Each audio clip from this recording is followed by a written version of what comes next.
aujourd'hui une lettre du docteur Louis Fouché, médecin anesthésiste réanimateur, qui lance un appel à tous les soignants. Appel.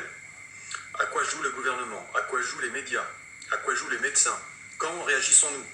Je lance ici un appel aux médecins, pharmaciens, soignants et administratifs de l'AP-HM de bonne volonté. Il faut arrêter l'instauration et la pérennisation de lois d'exception liberticides. Depuis quand le gouvernement se donne-t-il le droit de décider de ce que les médecins peuvent prescrire? Pourquoi les gens doivent-ils encore porter un masque aujourd'hui? Pourquoi leur interdisait-on d'en acheter un quand c'était utile? Pourquoi les pharmaciens n'ont pas eu le droit de vendre des masques quand c'était utile? Ce sont désormais les supermarchés qui le peuvent, avec la complicité de l'État et de ses forces de répression? Ceux qui constatent l'écart croissant entre le réel et la narration médiatique et politique se doivent de réagir. Ceux qui savent lire et interpréter sans peur des courbes épidémiques se doivent de parler en masse et de ne pas laisser seul l'IHU dans cette bataille. Il n'y a pas de seconde vague. Nous ne sommes depuis bien longtemps plus en situation épidémique selon les définitions habituelles des standards d'épidémie pour la grippe, c'est-à-dire plus de 150 cas par jour pour 100 000 habitants. Cette définition a été changée tout bonnement pour la Covid, dans un but qui nous échappe. Le réel est remplacé par une narration douteuse. Les informations diffusées par les médias sont désormais décorrélées de la réalité sanitaire. Information est écrit entre guillemets. Les courbes épidémiques sont interprétées de manière fallacieuse. L'État aurait-il modifié les seuils épidémiques habituels pour maintenir un discours alarmiste et justifier les restrictions de liberté? Les nouveaux cas sont bénins. Ils sont à la hausse du fait de l'incrémation du nombre des tests. C'est très rassurant quant à la bénignité de l'infection au final. Nous n'avons pas constaté en avril le dénominateur des cas totaux, faute de pouvoir tester comme le bon sens nous le recommandait.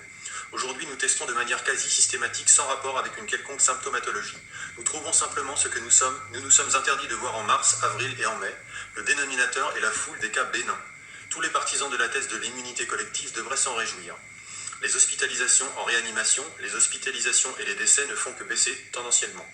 Nous nous devons de sortir des polarisations politiques qu'on a voulu infliger au débat. Nous devons retourner à des arguments de bon sens, médicaux en premier, scientifiques en second.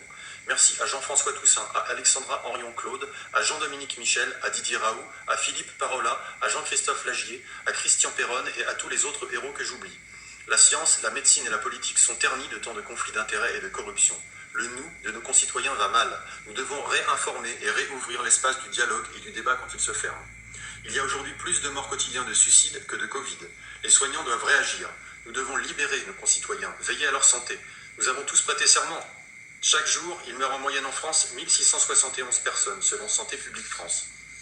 419 personnes de maladies cardiovasculaires, 460 de cancer, 110 morts de maladies respiratoires, 27 de suicides, 10 morts d'accidents de la route. Pour la Covid-19, sur les 15 premiers jours d'août, une moyenne de 8,3 morts hospitaliers par jour. Je ne compte pas les morts en EHPAD puisque nous ne savons pas de quoi ils sont morts. Vous constaterez avec le sourire que du 1er au 15 août, 10 personnes auraient d'ailleurs ressuscité selon le cumul des morts en EHPAD. Sommes-nous devenus fous? Merci à tous ceux qui voudront nous rejoindre pour que l'AP-HM se réveille du mirage et agisse. Merci à tous ceux qui ne sont pas d'accord et qui voudront renouveler l'espace du débat pour une discussion courtoise et constructive. Bien confraternellement, Dr Louis Fouché, médecin anesthésiste réanimateur. Voilà, je me suis permis de lire cette lettre en espérant toucher quelques personnes. Et si cette vidéo vous a semblé utile, eh bien partagez-la et vous pouvez couper l'image parce qu'elle n'a aucun intérêt. Bonne journée, merci.